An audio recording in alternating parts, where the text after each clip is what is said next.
the various incarnations happened, gave a breakthrough to consciousness and gave opening to the next level. My responsibility is to introduce new consciousness which manifests powers of Sadashiva. As Mahamandaleshwar of Mahanirvani Akada, the oldest apex body of Hinduism, I welcome every one of you.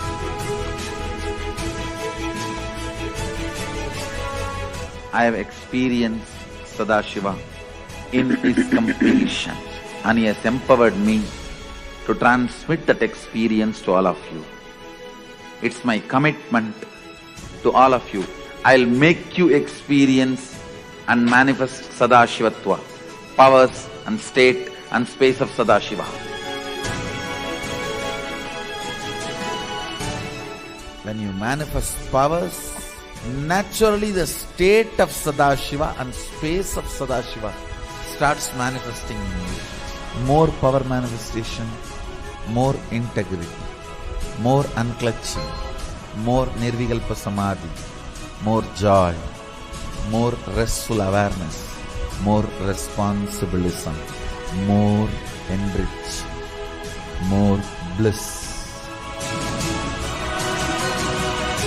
Nithyanandam Paramashivam Nithyanamurtim Dvandvatitam Gagana Sadrisham Tattvamasya Ekam Nityam Vimalamachalam Sarvadi Sakshi Bhutam Bhavatitam Trigunarahitam Sadgurum Tam Namami.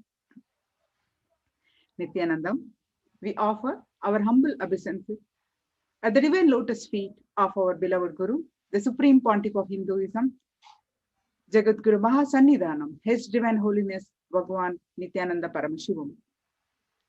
We welcome all the viewers across the world for this Uttama Seva to Paramashiva. From Adi KAILASA Sarvajnapeetam Nithyanandeshwara Paramashiva Devalayam.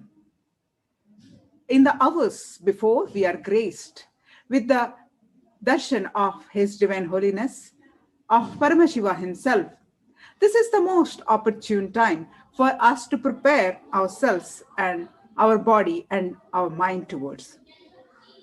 For those of you who are tuning in for the first time to KAILASA's Nithyananda TV, welcome to the official TV channel for Sri KAILASA, the only and greatest cosmic borderless Hindu nation.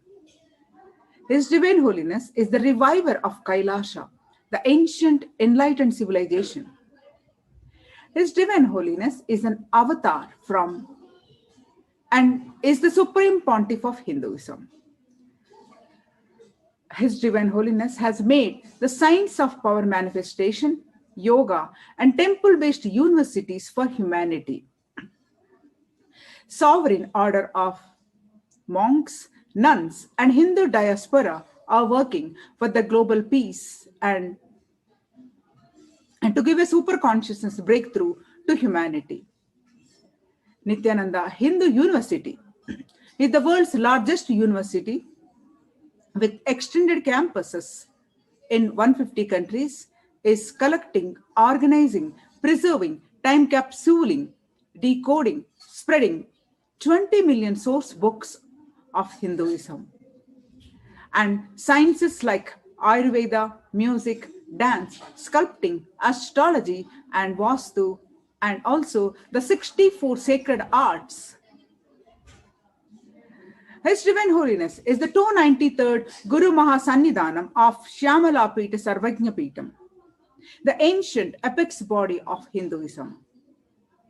His Divine Holiness is the current emperor of Suryavamsha Surangi Samrajyam.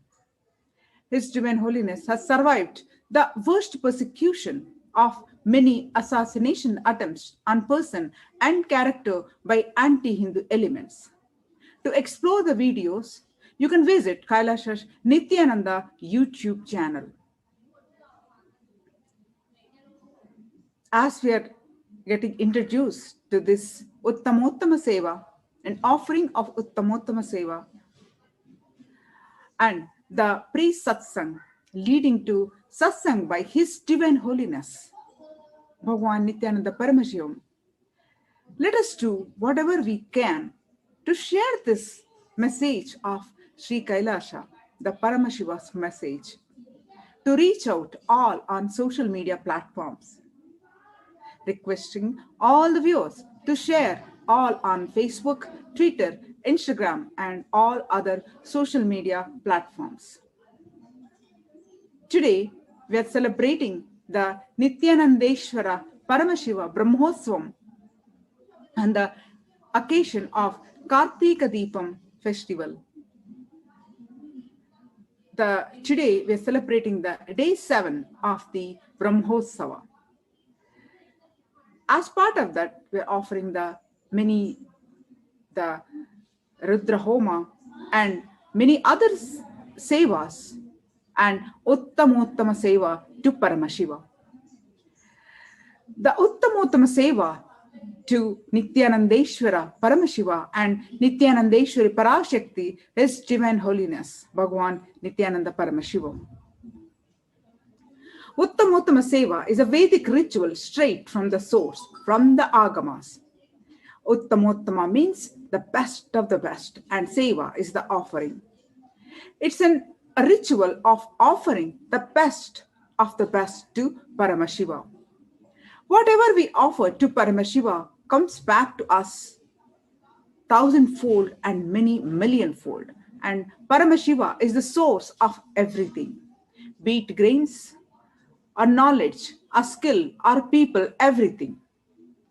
Offering the best of the best is the way we can offer our gratitude to Paramashiva and being integrated to Him and His words.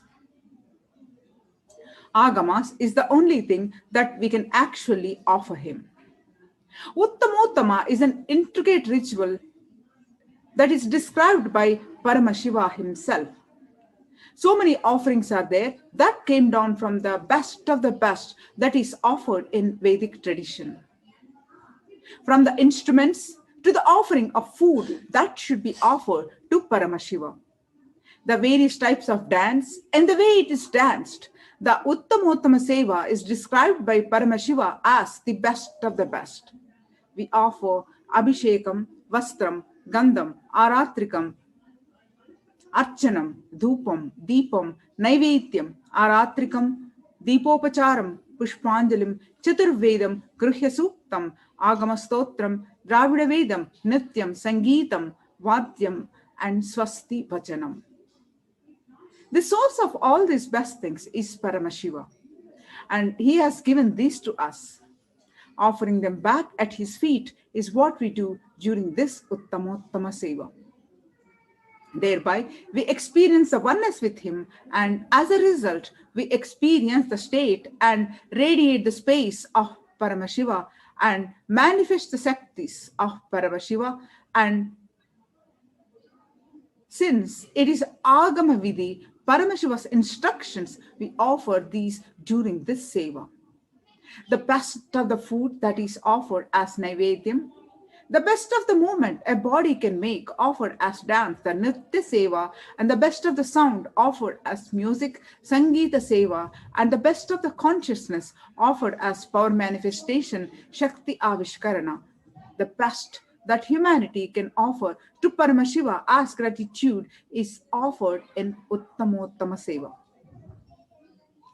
As we are celebrating the day 7 of Nithyanandeshwara Brahmotsavam, on the eve of Kartika Deepam, let us understand more about Paramashiva as told by His Divine Holiness.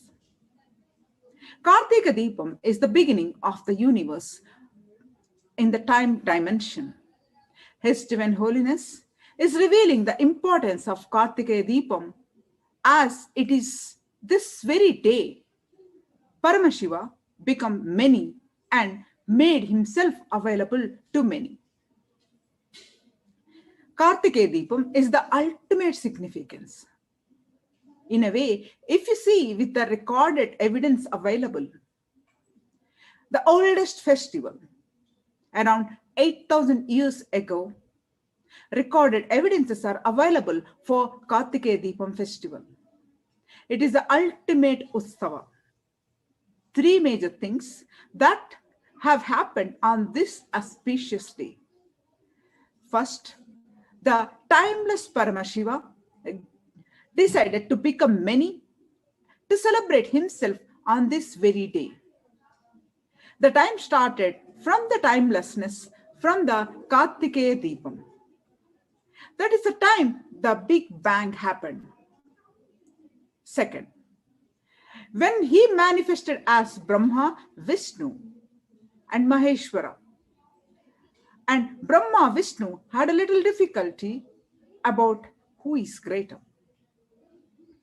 He appeared as a light shaft and gave them enlightenment. And third, the Devi Parashakti wanted to become part of Paramashiva, the oneness space, doing the tapas for it. Paramashiva granted Parashakti the ultimate space of oneness forever on this very Kartikeya Purnima. So Kartikeya Deepam day, all these three great things have happened on this. Why? This is very special. Very special day. Paramashiva manifested and created 56 great nations and more than 150 smaller provinces, revealing the Vedas and Agamas to the world, making the whole Brahmanda endowed with life and creating Brahma and Vishnu, manifesting the universe. It is on this very day, Paramashiva became many and made himself available to many. Paramashiva runs this entire universe without any thoughts. Hinduism fundamentally does not believe in belief system or fate system. It is very clearly explains that methodology of a powerful cognition-based functioning system. His Divine Holiness says that in his own words, I am not going to tell you believe. You don't need to thoughts to run your life. No, I am going to say Shravana, listen, Manana, internalize, and Nithyananda. Start living this powerful cognition. So the powerful cognition I'm giving you now is Paramashiva running the whole universe much, much, much more what we are running in our life. He is running it from the space of Paramashanta Swarupa, without any thought current, out of pure intelligence. When he can run, you can run. Decide, be in the space and state of Paramashiva, Paramashanta Swarupa, and live your life. You will see thoughts and thought currents become redundant. They just fall off from you, like a whole skin getting peeled off and falling. The whole hair falling, old nail falling. So just like all things fall off from you, the ideology you need thoughts and thought currents to run your life will fall off from you. Meditate on this powerful cognition, internalize it, and manifest it. Do Shravana, Manana, and Nithyananda of Paramashanta Swarupa, Paramashiva, who is so big. He does not need thoughts even to run this whole universe. Even to run this whole universe, he does not need thoughts. Then why do you need thoughts to run your life? Too small. Let us meditate on this powerful cognition as told by His Divine Holiness. and established ourselves in Paramashanta Swarupa. Another powerful cognition, as told by His Divine Holiness, that no matter how long you lived in darkness, Paramashiva just enters and lights up. Natural organic enriching means the kind of powerful cognitions you carry. Due to its power, you attract people and you share that with the people. They will enjoy that. They all will enjoy that. The KAILASA happening around you due to your very powerful cognition is enriching. Strength of your powerful cognition is enriching. His Divine Holiness says, I am back to basics. In living enlightenment, there is nothing more than back to basics. It is basics. I will be talking in multiple ways, methods, using multiple words, till you catches tirelessly. So now I gave you one example again and again and again, infusing the ultimate cognition, I am Paramashiva, into your buddhi, your very intelligence. Every possible way you can cognizing it, every possible way manifesting it, every possible way living it. Like this, I can give you 100, 1,000 examples about our body decide till now, because beaten, broken, multiple personality disorder, which is called you because you were residing in it. The body is also behaving beaten, broken, destroyed. Decide from now, let Paramashiva reside in this. Never doubt it. The power of your powerful cognition. 10,000 years you might have abused your body. Even 10. If you invoke Paramashiva, he possesses you. He owns you. He just manifests you. He doesn't bother. Light does not bother whether the room was in the darkness for 10 years or 10,000 years. It just comes and lights up. Paramashiva does not bother you lived in ignorance 10,000 years or 10 years. He enters and just manifests. Let us all establish in this powerful cognition, the ultimate powerful cognition, that I am Paramashiva, and established in this Paramashanta Swarupa, and run our life without thoughts. And His Divine Holiness giving us the another powerful cognition, that Tyaga makes your DNA take a quantum jump towards Paramashiva. When DNA learns and does the natural selection process and takes a quantum jump and starts rejuvenating, recharging itself from the space, air, water, and fire elements, it starts not only living healthy life, it lives for a long time, because these are the renewable energies continuously available. With food, always there will be side effect. Beautifully, great saint Tiruvalla Nayanar says he is the one of the Shaivite saints, and his book was Tirukkural, was part of the Shaivite literature, and he says beautifully, Tiruvallur, Tamil language, your body does not need any medicine if you eat only after confirming that whatever you ate, everything has left your system. One meal, if you take it, it takes 3 days for it completely leave your system. So one meal in 3 days, best way to live. Scientific American magazine elaborately describes how intermittent fasting might help you live longer and healthier life. Not only it is up the pramana of great saint Tiruvallur